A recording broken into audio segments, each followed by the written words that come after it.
Young and Restless spoilers week of December 4th. When Victor vows revenge, you can rest assured that he's gonna get it. Or, in this case, that Jordan's gonna get it. In the aftermath of her nightmarish stay at the lake house, Nikki struggles anew with her drinking. As is a mother's prerogative, Jill gives Billy the third degree. Young and Restless spoilers for Tuesday, December 5th. Since Devon is apparently unfamiliar with the saying "fool me once, shame on you, fool me twice, shame on me," Victor must warn him about making amends with Nate the Snake. We knew it was coming, and now it's here. Victoria faces a tough decision about Claire. Can she really shut out her own daughter? But would she really be trusting enough to let Claire in after all that she's done?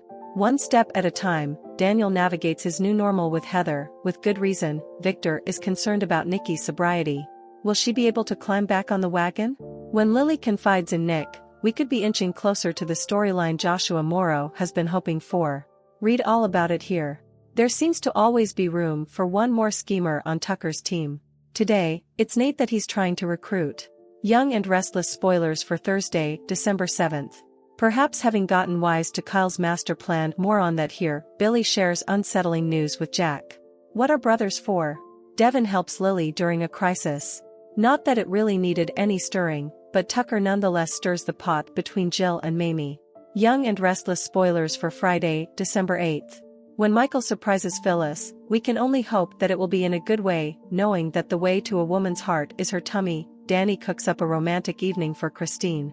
Consider Ashley an immovable object as she stands her ground with Jack and Billy. Chance makes a decision about his future, and Billy grills Kyle today on the Young and the Restless. Summer and Kyle contemplate what might have been. Abby warns Devon, and Sharon celebrates Chance's big news. Chance wanders into Crimson Lights and Sharon tells him he looks great.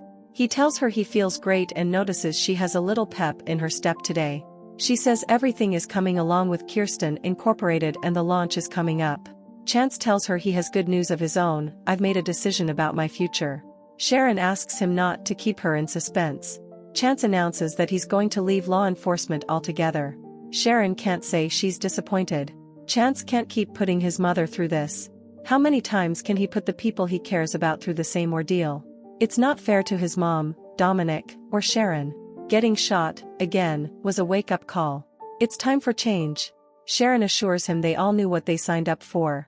There were sleepless nights, but he also kept Genoa City safe. Are you sure this is what you want? He is. Sharon asks if he's told Nina. Chance will tell her when she gets back from New York. He has to tell the appropriate people at the GCPD and make sure they have what they need in place. Then he'll spend time with her. Sharon is thrilled. Talk turns to him thinking about going into the high-stakes corporate world. Kyle arrives at the door to his family home and pauses to think about his meeting with Tucker before entering. He finds Jack and Billy working in the living room and reports that the lights will be back on at Jabot by the end of the day. Jack steps out to take a call and Billy questions Kyle showing up late. Where'd you go? What's more important than your new job? Kyle asks why he cares. You still don't trust me, Billy.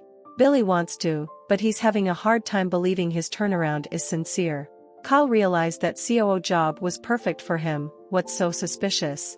Billy says he's good at reading people and his gut is telling him something's not right.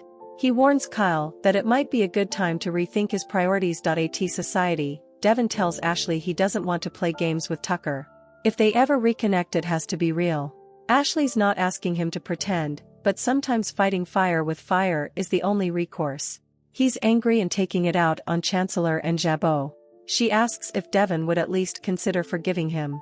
Abby agrees that maybe they can stop the destruction Tucker's planning. Devon can't pretend to feel something he doesn't. Ashley will give some thought to what to do next and kisses them goodbye. Once alone, Abby tells Devon he's a good man, but when it comes to Tucker, she's starting to think her mom is right and they need to fight fire with fire. Devon doesn't want Tucker anywhere near Abby or Dominic. Abby argues that he's going after his company and her family's company. Shouldn't they do something to stop him? Devon asks what exactly they'd do if he doesn't believe him. He's not stupid. He won't believe he had a change of heart overnight. Abby asks, what if Tucker makes the first move? Devon's certain he won't come to him begging for forgiveness, but Abby's not so sure. Tucker visits Audra in her suite and tells her, I just saw your boyfriend. She asks which one. He says Kyle, who was asking a lot of questions. He's got a plan of his own. He's gathering information just as I suspected. So, what more do you need to see he can't be trusted? Audra argues the point, but Tucker's convinced all Kyle wants is his dad's approval. This will make him easy to manipulate. Audra thinks McCall is underestimating Kyle. Tucker worries, Audra, please don't tell me you're falling for this guy. Audra insists that she and Kyle merely have fun and work well together. There's no love story and she has her eye on the prize as always. Tucker's glad to hear it. Kyle's just a haircut. A tool to use and throw away. Audra asks why Kyle can't run Jabot alongside her. I'm starting to worry that your need for revenge is clouding your judgment. Tucker insists he sees everything with clarity and is cool-headed. Audra assures him he doesn't have to worry about her either. She's like a cat and will always land on her feet on the side of success wherever that may be. If it looks like his obsession is getting in the way of that, she'll jump ship. At the Abbott mansion, Billy tells Kyle he'd like to be wrong about him. Kyle says he can also figure out people's motivations. Billy, your insecurity is showing. Summer walks in and Kyle asks what she's still doing there. Summer says she is working there today as he well knows. Where have you been? Kyle fumes, why is everyone asking where I've been? Summer marvels, wow, you're this stressed on your first day. It's not a good sign. Kyle apologizes, he has family drama with Billy. His uncle refuses to give him the benefit of the doubt and is convinced he's carrying out a scheme to get his job. Summer asks, is he wrong? He's been pretty vocal about hating that Billy is in the co-CEO position. Have you suddenly changed your mind? Kyle says his change of heart isn't so abrupt. He was having a hard time accepting Billy as co-CEO, but he's over it, for the good of the family. Summer's skeptical. Kyle insists he's not working an angle. She asks if he regrets stepping down to run Marchetti. Kyle does. He should have stayed where he was in the first place. Summer points out he had no idea how things would turn out.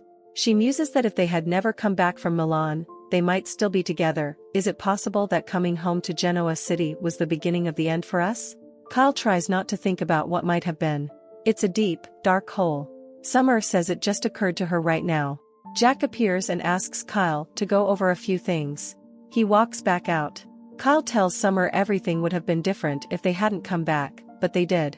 We can't change what happened after that. Kyle exits and Chelsea arrives to work. She asks if Summer's okay. Summer just has a lot on her mind. She asks Chelsea if they can work elsewhere. In Audra's suite, she tells Tucker that he's underestimating Kyle. Tucker clucks that he's just a daddy's boy, and oddly, a mommy's boy too. How is he continuing to fool her? It's time to start trusting me again. Audra asks what makes him think she ever truly trusted him. Tucker muses, fair enough. There's a fine line between trust and total distrust. It's kind of like loving and hating someone simultaneously. Audra's never loved or hated him. Tucker asks, really? 'Cause he demurs, it's complicated. We're complicated. Audra agrees, yes, we are. Suddenly, they're making out. Society, Devon reiterates to Abby that he won't fake it with Tucker just to find out what he has in store for Jabot. Abby warns whatever he has planned for Chancellor Winters, he'll pull it off in the long term and it will affect Dominic. She knows he wants to keep things above board, but she will fight for her family and won't walk away. I'll do what needs to be done. Devon warns Abby that Tucker isn't someone you want to mess with. Abby snaps, neither am I. She won't sit around and wait for McCall's next move. Devon asks what she'll do then. Abby suggests he give her a role at Chancellor. Put her on the board. The move will show Tucker she's in this fight too. Ashley enters the GCAC and runs into Tucker coming down the stairs. He's cool toward her. They go over him being mercurial and she asks, what happened? I gave you the opportunity to take over the company and you jumped at it. Now, you're acting like an ass. What changed? Tucker and Ashley sit down at the bar, and he says the hardest part about what happened in Paris is that you realize you still love someone you can no longer trust. Ashley wonders why he's still blaming her and taking no responsibility at all. Tucker reminds her he said he was sorry. Ashley says she saw Devon and talked to him about their relationship and it's not good. Tucker asks, so bad that you don't think you'll be able to help us make peace? At Crimson Lights, Sharon and Chance discuss him joining the company that's his grandfather's legacy. They go over Catherine making the company a huge success. Sharon wants to celebrate to mark the big decision and his new life. Chance is much more interested in celebrating her. They're kissing when Summer and Chelsea walk in. Greetings are exchanged and Chance says he has to get to the station. Summer learns he's stepping down and says, oh my god, Chance. That's huge. She figures it must feel good to have made a choice. Chelsea watches Summer beam as Chance thanks her for being such a good friend. On the patio, Summer tells Chelsea her designs are great. Chelsea insists Chloe was a huge part of the process. Summer is sorry she didn't feel they could all work together. Chelsea says Summer is demanding in a good way and Chloe is so smart and talented, but doesn't like being told what to do. Talk turns to Summer's personal life. Summer says her divorce from Kyle is in progress. It's still hard. Chelsea feels they must have wonderful memories, and they have Harrison. The good outweighs the bad. Summer teases, "You've been through this before, haven't you?" Chelsea asks about her talking to Chance earlier and asks if she's interested in him. Summer says, "No," and then admits, "I do like him. He's been a really good friend to me, but it doesn't matter because he's seeing Sharon and I don't want to interfere." Chelsea asks if they're serious. Summer doesn't know, but there's some kind of relationship and she doesn't want to be the other woman. Chelsea asks, "If things could work out however you wanted them to, what would that look like?" At the Abbott house, Jack doles out some instructions to Kyle regarding getting back into the loop at work. He still wants his input and for them to work side by side. Kyle notes he's not working by his side. "I'm down a rung or two." Jack knows it's a sore spot with him. Kyle insists he knows he doesn't have to be co-CEO to make an impact. Jack trusts he'll give it his very best. Kyle takes a call from Audra summoning to her suite. He says, "It can't wait," and then, "I'll see you soon." Jack raises an eyebrow. At the club bar, Ashley tells Tucker that he'll have to work a little harder with Devon. Tucker thinks it's more business than personal. He's concerned about Chancellor Winters and his investment with Mamie. Ashley will help him get back on track with Devon. She knows how much it means to him to spend time with Dominic. Tucker appreciates her intention. Ash notes they're being civil. He snarks, "Hooray for us." Tucker says, "See you," and walks out. Ashley tears up. Next on The Young and the Restless, Victor vows revenge, Nikki struggles with her drinking, and Jill gives Billy the third degree. Don't miss seeing soap roles that were nearly played by other actors in the photo gallery below. Please note that if you purchase something by clicking on a link within this story, we may receive a small commission of the sale. Thanks for watching these videos. Please hit the subscribe button for more update news.